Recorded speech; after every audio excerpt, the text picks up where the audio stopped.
Thank you very much. As many of you know, I preached on, spoke on, talked on, lectured on anger last week. Immediately after the 11 o'clock celebration, I got a short note from a woman who said, "You have just lost one of your most important volunteers because you preached on anger." However, there was a note that followed that one. I don't know whether the person was standing by as she wrote it down, because the next letter I got was written after the 11 o'clock also, much longer, saying, "I'm so glad you preached on anger. It really helped me."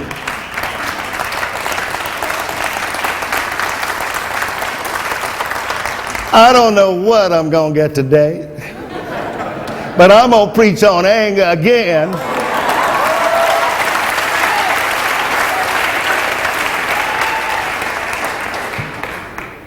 If I had let that kind of thing affect me, I wouldn't have been here. All right now. But I'm here. Been here 33 years. Some folks say 33 years? That's a long time. Well, I have longevity when it comes to staying places.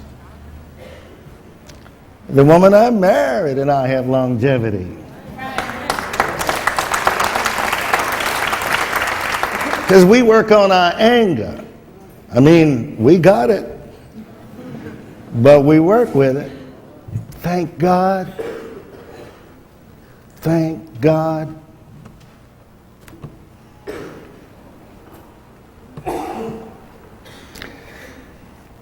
I want you to know, I'm going to use again a passage that I used last week from the New Testament, because I want you to know that in my interpretation of the biblical text, the exegesis or whatever it is, I do it from the position of being a liberation theologian. Now, you must understand, my liberation theology is even different at times than those who started liberation theology. I mean, I find ways to get things working that perhaps in the context that they lived and wrote, there is a difference. And so, but basically we have the same kind of premise, the same kind of foundation, that if you will relate to the poor, if you will make the poor your priority, the poor and the homeless, the widows, the have-nots, the women that are fatherless, if you will relate to those in greatest need, not with word, but with doing, with deed, then you're close to being a liberation theologian. But you got to do it in ways that emancipate you also. So everybody gets emancipated, liberated in my theology. Even the scriptures. I'm not a literalist, nor am I a fundamentalist. So therefore, I don't look at the text to try to find the facts. The facts are not important to me. The Spirit is important to me.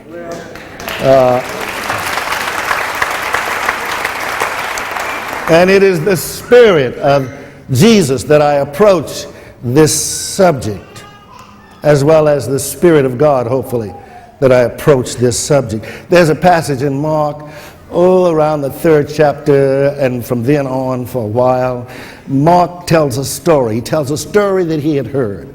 The story is about Jesus, and it's about Jesus going in the synagogue. And Jesus goes in, and after he arrives, people are looking, and I could imagine them saying, "Oh, there's Jesus. Look, there's that Jesus boy. Look at him. God, he doesn't wear what we wear. What's wrong with you, Jesus? Why don't you put..."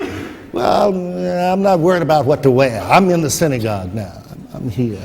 Well, there were people who, as I said last week, since they don't have hospitals and asylums and all of those places, at that particular time, one of the sources of healing or of comfort was of certainly the synagogue, the temple, the gathering places for people, like hopefully this place is.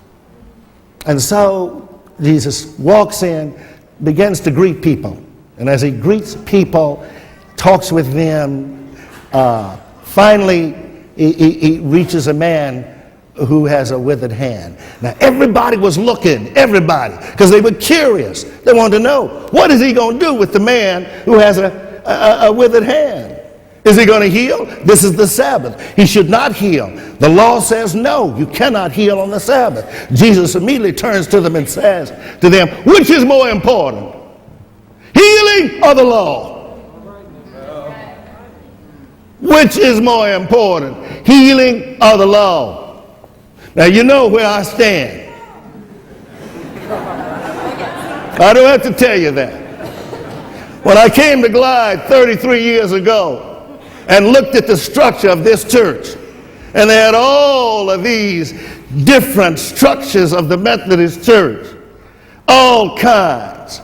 You know, this group and that group, and it was called the Women Society of whatever it was, of Christian Service, and the men's, I don't know, well, I can't even remember what they were. Well, I looked at that and I said, wait a minute, which is more important, to bring the hippies and the gays and lesbians and blacks and browns and yellow and red and white people in here in this nice, sweet, comfortable white walled church, or should we keep the law and for me to go on and just abide by the structure of the Methodist Church? And I said the structure of the Methodist Church must go because it bleeds away the spirit of healing and humanity.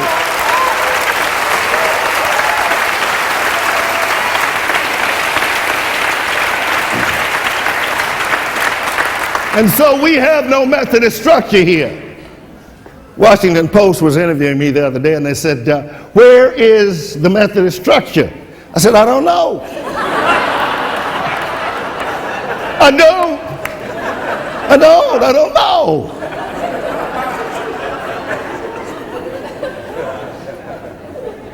The Methodists meet too much for me anyway. They just meet all the time. Never seen people just meet. And some of the other denominations, you know, they are so caught up in the ritual is the most important thing. What ritual is more important than healing and comforting people? What ritual, I ask you? What law is more important? What law is more important of the church that would deny domestic partnership to people? The law is not that important. What we must do is make sure that all of those who have relationships with each other find comfort in domestic partner relationships and every other kind of relationship. We must do that now.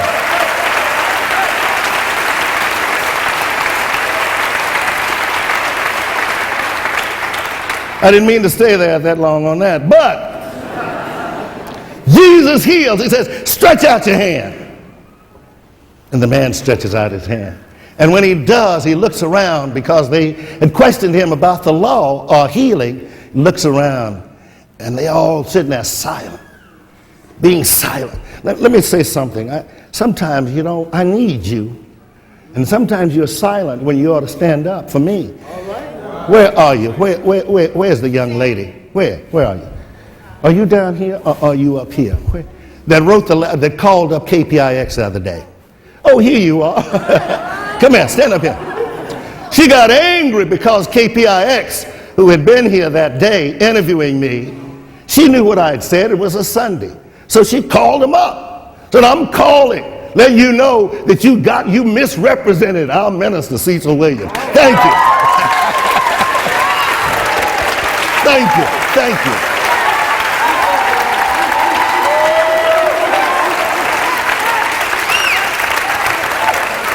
Thank you.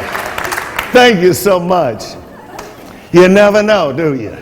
That's why I want you to know that when I talked about anger being that kind of force in life, which gives us a warning of what some of the writers call imminent danger. That what the writer is saying and the writers are saying is that anger can provide the energy, and I quote, the energy to resist emotional and physical trauma. That you use your anger to set limits with people, for instance. You don't let people just run over you. You know? You say to folks, look, I've had it. You have tramped on me long enough. They use also illustrations about how physical threats that people can, come up behind you or get on the side of you or be walking knowing full well that you look like you are ready to crumble. And they say what you must do is be able to stop and show your anger. You don't just turn around and say, okay, would you stop following me? You turn around and you said, I don't know whether you followed me or not, but if you are, you better choose somebody else, because you're not going to do me in. Not going to do me in. No, not me. And I'm going to tell you how to do it. No, not me. Look at me. No, not me. You do a little of that there. Oh, I'm sorry. So you got to put it out there. It's got to have an impact. They got to know you mean it, that you feel it. One of the most difficult problems, I said last week, facing us is to deal with physical and sexual trauma, abuse. There's nothing like sexual and physical abuse.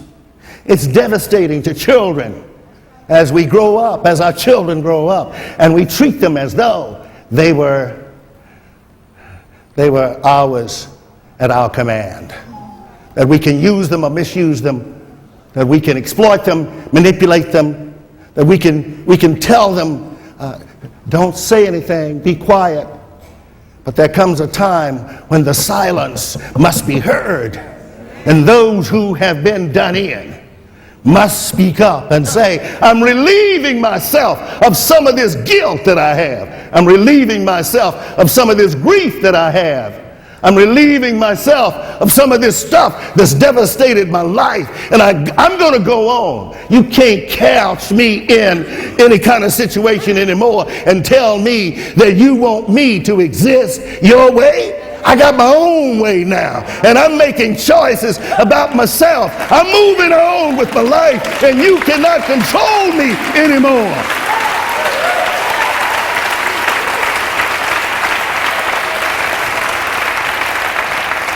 The writer suggests very strongly that recovery means allowing more and more of the child's bruised feelings to surface.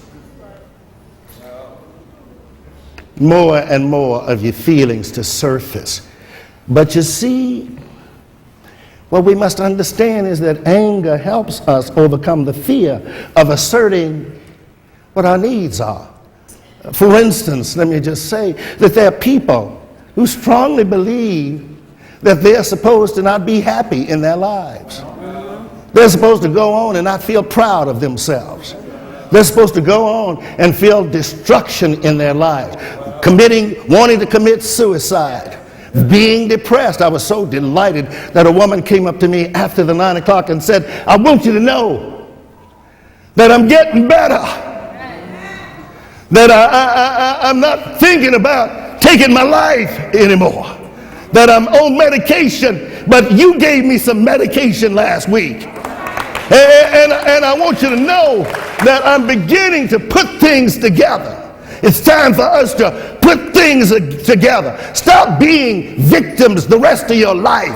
Victimization is over. You can now be a self. You can be a person. You can be who you are. Stop it now. Right now. Stop it.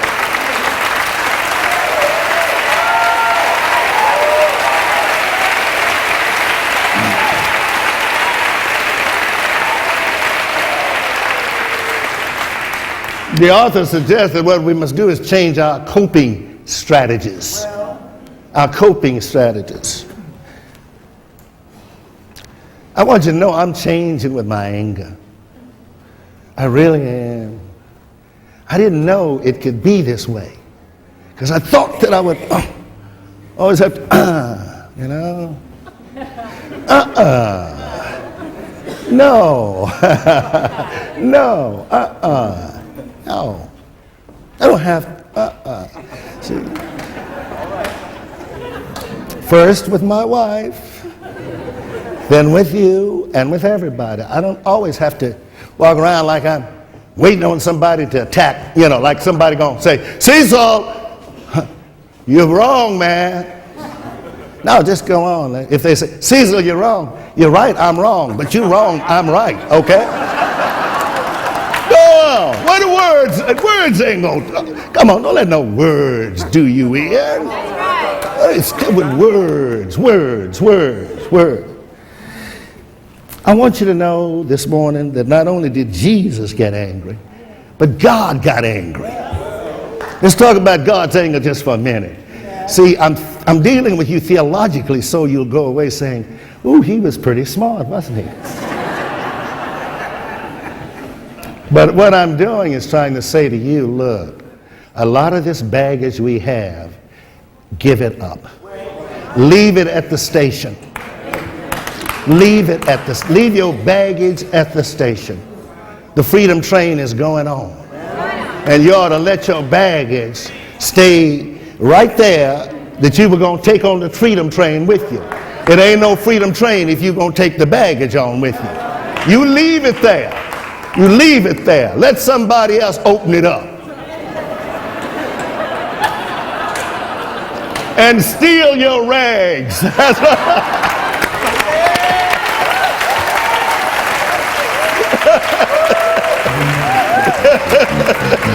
Yeah.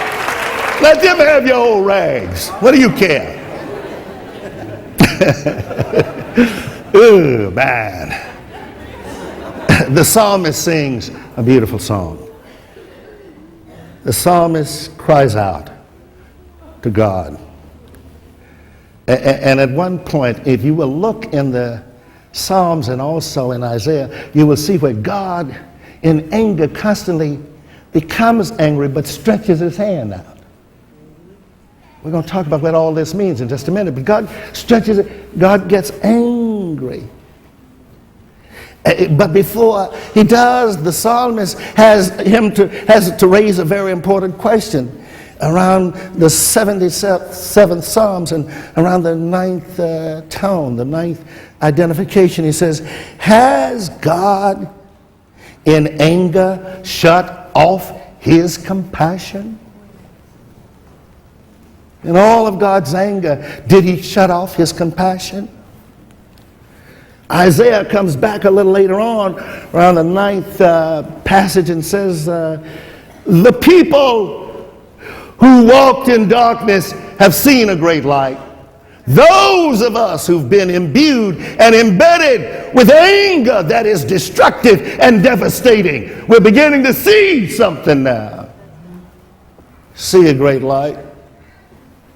Don't we know that a child is born, a son is given, and that the name of the child is called Wonderful Counselor, Mighty God, Everlasting Father?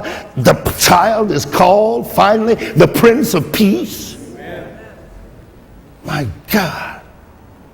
And then he comes back a little later on and says, for all this, God's anger is not turned away. God's hand has stretched out, still waiting for your hand and mine. God stretches out his hand even when he's angry. Jesus, angry, God is angry because the poor, don't get fed. God is angry because the homeless don't get housed. God is angry because the widows are exploited and manipulated by the kings and those who are in power. God is angry because the have-nots and the people who are suffering more get turned around and told that they don't care, and there's nobody who will stretch out their arms to them and say, blessed are you who come in the name of God or in Jesus. God's angry. God's angry.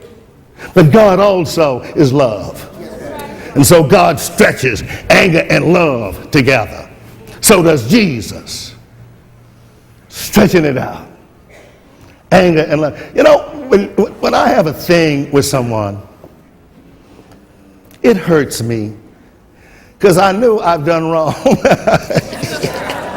You know what I mean? You know, wait a minute, you know what I'm talking about. Now don't sit there and look innocently, okay? When you have said something you know you shouldn't have said. When you've cut deeply somebody that you love so much. And you don't want to apologize right then. You know what I mean? You know, you want to hold it. You want to, if I could just keep this a little longer. Let me hold this. If I could just hold, you know what I mean? If I could just hold it. Hold it. But there's something that just keeps eating away at you. I think it must be love that keeps eating away. And it keeps saying, your anger did not heal. It hurt. Now put something with that anger that will heal. And you begin to say, you know, I have said this before, and I'm going to say it again. And I know I've told you I meant it then, and I'm going to say again that I mean it now. But watch, I'm not going to do it no more. My anger's changing. I've come up on something. I got a new strategy for my anger. I'm going to put it against the forces of evil rather than the forces of good. I'm going to make sure that the hungry and the homeless and those in great need, that the women who are suffering day after day and night after night because they have not found a way to designate and identify themselves without having to go through all kinds of issues related to putting them down, that the homosexuals and gays and lesbians find themselves always in awkward positions because they got to always prove that they're heterosexual and can't accept their homosexuality. My brothers and my sisters, black folks walking around still trying to be white because they think that getting white